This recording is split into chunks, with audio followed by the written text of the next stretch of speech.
When the three Karthax cubs cornered the supply drone for the fifth time that week, Lyria wondered if she'd made a catastrophic mistake accepting this assignment. She pressed herself against the observation window of Research Station Talon's edge, her silver hair catching the dim light from the binary suns outside. Watching the cubs, each the size of a full-grown wolf, tear into the drone's metal casing with obsidian claws that could slice through titanium. "This is impossible," she whispered to herself, her pointed ears flattening slightly against her head in frustration. The Karthax were the apex predators of Viridian 7, a species the Galactic Coalition had been trying to understand for 3 years. And these cubs represented the first generation born near a research station. Their parents had vanished into the Crimson Forest 2 months ago, leaving behind 3 offspring that were too dangerous to approach, but too young to survive alone. Lyria, a xenobiologist from Silvarian Prime, had volunteered for this posting because she believed every species deserved understanding. Now, watching those razor-sharp claws rip through reinforced alloy, she questioned her optimism. The cubs were beautiful in a terrifying way, sleek obsidian fur that seemed to absorb light, eyes like molten gold, and a grace that promised death to anything they considered prey. They'd already injured 2 researchers who'd gotten too close, and the station director had given Lyria 1 more week before they'd have to relocate the cubs to a containment facility off-world. The thought made her chest ache. She'd seen enough species lose their identity in sterile cages. The station's airlock hissed, breaking her thoughts. Lyria turned, expecting another supply drone, but instead saw a human stepping through, tall, broad-shouldered, with dirt under his fingernails and eyes the color of Earth's oceans. "You must be Dr. Lyria," he said, his voice rough but warm. "I'm Marcus Chen, xenobiology specialist. Heard you've got a cub problem." She blinked, momentarily caught off guard. Humans were still relatively new to the coalition, their species having achieved faster than light travel only 50 years ago. Yet they'd developed a reputation for solving impossible problems through sheer stubbornness and creativity. "The problem isn't the cubs," Lyria said, straightening her posture, smoothing down her fitted tactical vest over a form-fitting silver top. "It's that we don't understand them. Every approach we've tried has failed. They see us as either threats or prey, nothing in between." Marcus nodded slowly, setting down a worn field pack. "Mind if I observe them?" She gestured toward the window. Outside, the cubs had abandoned the destroyed drone and were now fighting, tumbling over each other in a blur of claws and teeth. That would be adorable if it weren't so lethal. Marcus watched for long moments, so still that Lyria found herself studying his profile, the concentration in his eyes, the slight furrow in his brow. "They're grooming each other," he said finally. "See? After they fight, the dominant one cleans the other's claws with its tongue. It's social bonding, maintaining their primary weapons. They're not just predators, they're family." Lyria's heart skipped. She'd observed the behavior before, but had categorized it as mere hygiene. Hearing Marcus frame it as bonding shifted something in her perspective. "If it's social," she said slowly, "then they're not just operating on instinct. They're learning cultural behaviors." Marcus smiled, and the warmth of it did something strange to her pulse. "Exactly. Which means they can learn new ones." He moved toward the exterior door, the one that led to the observation yard where the cubs roamed. "Wait." Lyria grabbed his arm, felt the solid muscle beneath his jacket, and quickly released it, her cheeks flushing with a faint luminescent glow. "They'll attack you. The last person who went out there needed 30 stitches. He met her eyes, and she saw no bravado there, only calm certainty. "I'm not going to threaten them. I'm just going to exist near them." Sometimes that's enough. Before she could protest further, he keyed the door code and stepped outside. Lyria's breath caught as the 3 cubs immediately swiveled their heads toward Marcus. The largest, she'd mentally named him Obsidian, rose from his haunches, muscles coiling beneath midnight fur. The other 2, smaller but no less dangerous, flanked him in a coordinated movement that spoke to pack intelligence. Marcus did something unexpected. He sat down, right there in the dust, cross-legged, about 20 feet from the cubs. Then he did something even more bizarre. He untied his boots. Lyria watched through the window, her hand pressed against the glass, as Marcus slowly, methodically, untied and readied his heavy field boots. His movements were deliberate, almost ritualistic. He'd loosen each lace, pull it through the eyelets with care, then reverse the process, his fingers moving with practiced precision. The cubs watched. Obsidian tilted his head, molten eyes tracking every movement. The smallest cub, the female Lyria, called Ember, took 3 cautious steps forward. Marcus didn't look up, didn't acknowledge them. He just kept tying, untying, tying again. The minutes stretched. Sweat beaded on Lyria's forehead despite the climate-controlled station. Then Ember did something that stopped Lyria's heart. She approached Marcus, lowered herself to her belly, and extended one massive paw toward him. The obsidian claws, each as long as Lyria's fingers, spread slightly. Marcus stilled. Slowly, so slowly, Lyria almost couldn't see the movement. He looked up, met Ember's golden eyes. Then, with the same careful deliberation he'd used on his laces, he reached out and ran his thumb along the length of one claw. Ember's eyes half closed. A rumbling sound emerged from her chest, not a growl, but something almost like a purr. Impossible, Lyria breathed. She activated the exterior cum. Marcus, what are you doing? His voice crackled back, barely above a whisper. She saw me maintaining my gear. To her, my boots are like her claws, tools I depend on. By caring for them, I'm showing that maintenance matters. She wants the same attention. He continued his gentle touch, running his fingers along each of Ember's claws, checking for cracks, gently pressing at the base. They're not just weapons to her. Their identity, pride, family legacy. The other 2 cubs watched, and slowly, as the twin suns climbed higher, they too approached. By midday, Marcus sat in the center of a pile of predator cubs, carefully tending to each claw with a focus that bordered on meditative. Lyria found herself smiling, something warm and unfamiliar blooming in her chest. When Marcus finally returned inside hours later, Ember had licked his face, and he smelled like something between ozone and cinnamon, the scent of Karthax affection. You're insane, Lyria said, but she was grinning. Probably, Marcus agreed, those ocean eyes twinkling. But tomorrow morning, they're going to expect the same thing. We just created a routine. Now we build on it.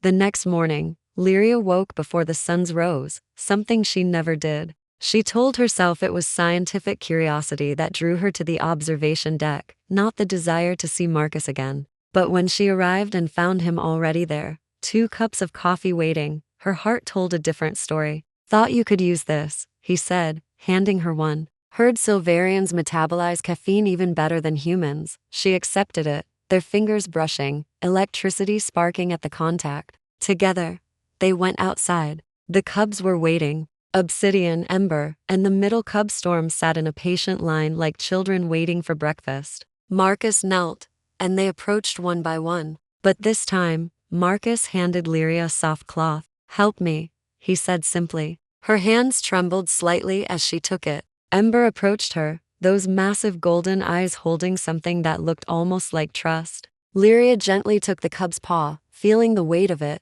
the lethal potential, and began to carefully polish each claw. The obsidian surface gleamed under her ministrations. Ember's purr vibrated through Lyria's bones. They're so young, Lyria whispered, understanding flooding through her. They lost their parents. They're trying to learn how to be Karthax, but they have no one to teach them. Marcus nodded, working on Obsidian's claws. So they're watching us, learning what it means to care for the things that define you, to take pride in your identity. We're accidentally teaching them a new culture, one where maintenance and care matter as much as hunting. The daily ritual became sacred. Every morning, as the binary suns painted Viridian 7 in crimson and gold, Lyria and Marcus would tend to the cub's claws. They'd check for damage, gently file rough edges with specialized tools Marcus fabricated, and polish them until they gleamed. The cubs flourished. They became less aggressive, more playful. They started bringing Lyria and Marcus gifts, strange iridescent stones from the forest.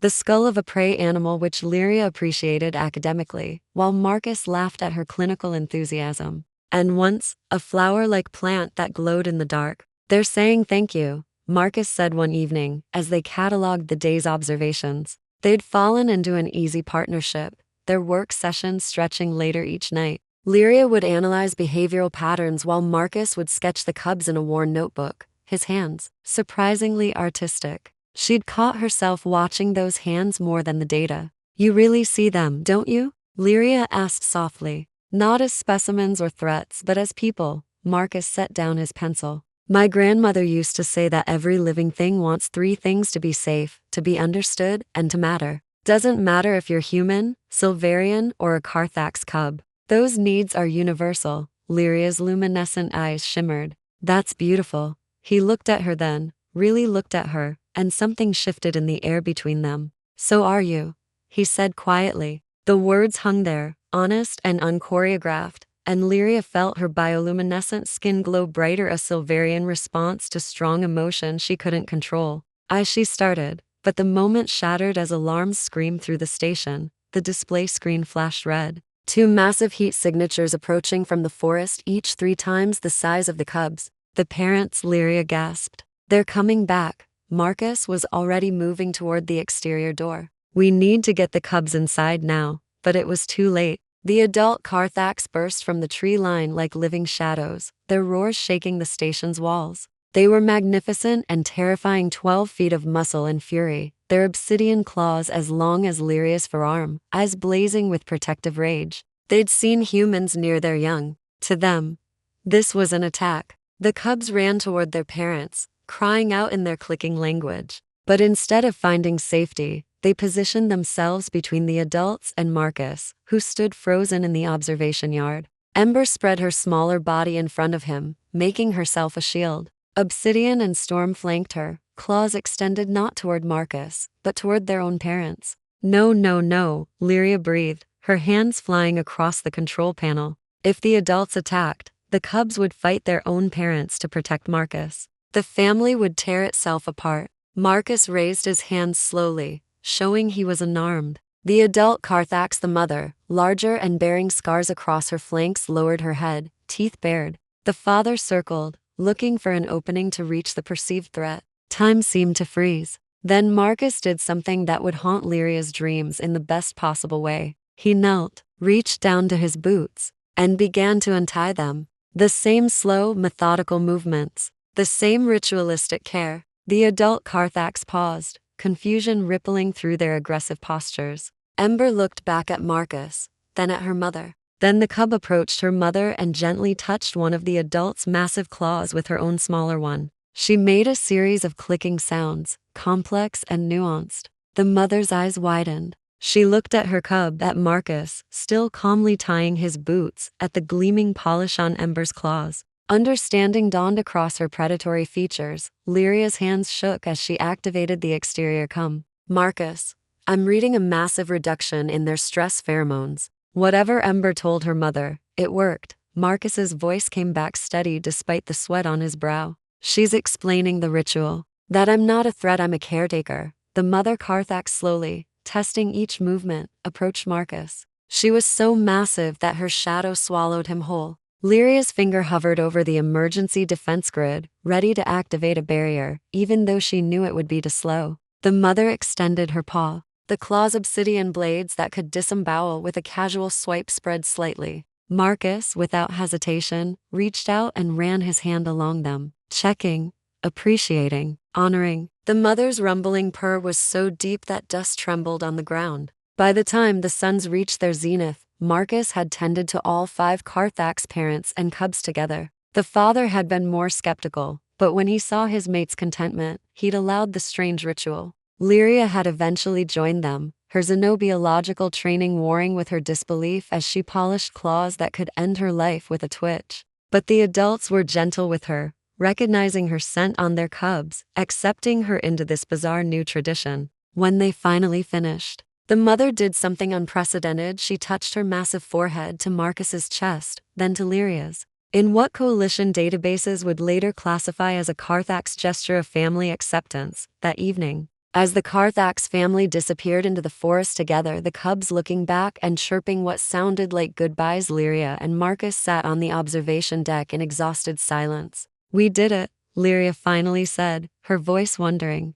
We created a bridge between species using something as simple as grooming rituals. Marcus smiled tiredly. You created it by refusing to give up on them, by believing they deserved understanding instead of containment. She turned to him, her silver hair floating slightly in the evening breeze. Her pointed ears perked forward in the Silvarian expression of openness. We created it, together. I would never have reached them without you. He reached out, hesitated, then gently took her hand. Her luminescent skin glowed softly where they touched. And this time she didn't pull away. I've been on 100 worlds, Marcus said quietly, studied 1,000 species. But I've never met anyone like you. Lyria, the way you see the universe with hope and wonder even when it's terrifying, it makes me remember why I fell in love with the stars in the first place. Her heart thundered. Marcus, you don't have to say anything, he said quickly. I just wanted you to know. Whatever happens next, stay, she interrupted,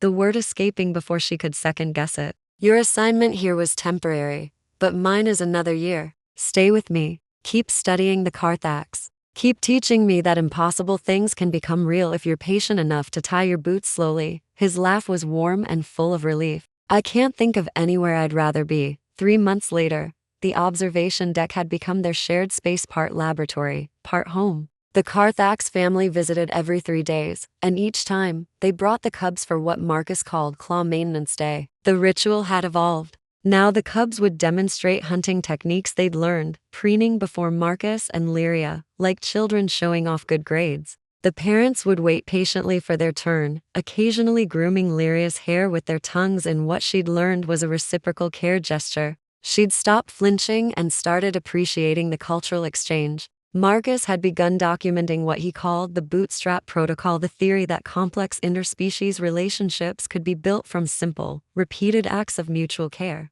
Lyria was co-authoring the paper, and their late-night work sessions had evolved into something more. Stolen kisses between data entries. His hand finding hers under the table during video conferences with the coalition. The way he'd braid her silver hair while she read reports aloud, his touch gentle and reverent. She'd never expected to find love in a frontier research station while polishing the claws of apex predators. But the universe had a sense of humor. One morning, when Ember arrived with her own cub barely the size of a house cat but already possessing needle-sharp claws and presented the infant to Lyria with obvious pride, Marcus leaned over and whispered, "She's asking you to teach the next generation." Lyria's eyes misted as she carefully took the tiny paw and began the ritual. "This is legacy," she whispered back. "We're not just bridging species, we're starting a tradition that might outlive us." Marcus kissed her temple. "The best things always do." The research director's message came that evening. The coalition wanted to replicate their success on 12 other worlds with similarly difficult species. They wanted Marcus and Lyria to lead the initiative together. "It'll mean traveling," Marcus said, reading the offer on the holo display. "Months in deep space. Dangerous assignments. Species that might not be as receptive as the Karthax." Lyria intertwined her fingers with his, feeling the calluses from months of careful claw maintenance. The strength in his hands that was always tempered with gentleness. "Sounds impossible," she said, smiling. "Perfect for us then." He pulled her close, and she rested her head against his chest, hearing the steady rhythm of his human heart. "You know what the best part is?" Marcus murmured into her hair. "What?" "Every morning, no matter which world we're on, I'll tie my boots slowly. And you'll be there watching, probably analyzing the cultural implications and making it sound academic, when really, you just like watching me." She laughed, the sound bright and free. "Caught me." Outside, the binary sun set on Viridian 7, painting the sky in impossible colors.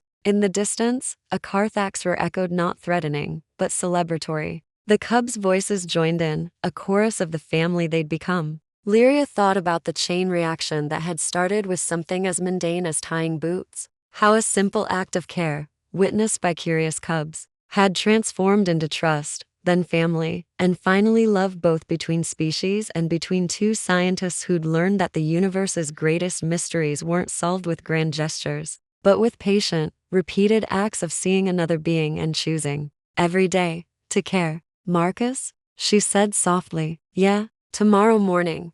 Teach me that boot tying pattern you do. The one with the double loop. If we're going to meet new species, I should know the ritual properly." He kissed her, soft and sweet and full of promise. "It would be my honor." And somewhere in the Crimson Forest, a mother Karthax cleaned her cub's claws by moonlight, teaching her daughter the same patience and care she'd learned from the strange, soft creatures at the research station, the ones who'd shown her that strength wasn't just in claws and teeth, but in the gentle, persistent act of maintaining them. When the cubs saw her tie her shoes, they'd seen more than grooming. They'd seen love made visible. And now, every morning as dawn broke across a dozen worlds, cubs of every species would learn the same lesson, that being cared for, truly seen and tended to, was the most powerful force in the universe. More than weapons, more than fear. The ritual of care, passed from human hands to alien claws to the stars beyond,